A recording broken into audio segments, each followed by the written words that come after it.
hari ini Kak An nak share tentang masalah yang ramai sangat alami tapi malu nak cakap, iaitu buasir.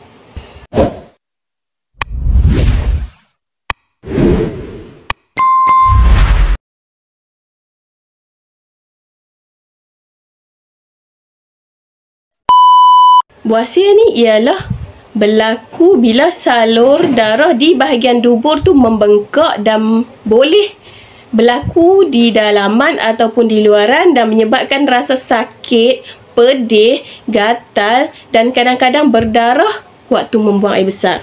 Antara punca-puncanya buasir ni ialah kita duduk yang terlalu lama dekat toilet, sembelit yang kronik.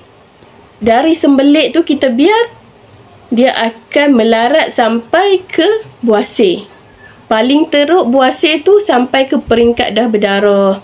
Kita mengangkat beban yang terlalu berat juga punca kepada buasir. Dan kita kurang minum air, kurang serat, puncanya buasir. Apa yang Kak An boleh suggestkan untuk masalah buasir ni ialah kombinasi 3 produk yang dah bantu atasi masalah buasir. Ramai dah cuba dan dapat kesan yang positif. Yang pertama ialah omega 3 yang bantu untuk mengurangkan keradangan pada salur darah buasir dan juga bantu untuk peredaran darah dan dia kurangkan bengkak, dia juga anti radang, dia bantu kurangkan rasa sakit, rasa gatal dan dia mengecutkan buasir. Yang kedua ialah vitamin C. Vitamin C ni dibantu untuk tingkatkan imun dan dibantu untuk penyembuhan luka di bahagian dalaman dan juga luaran. Juga bantu untuk kuatkan dinding salur darah yang lemah.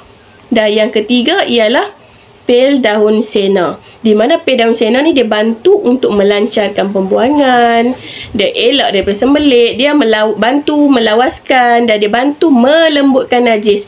Jadi bila najis tu lembut, tak adalah susah kita membuang kan. Tak adalah membuang tu sakit.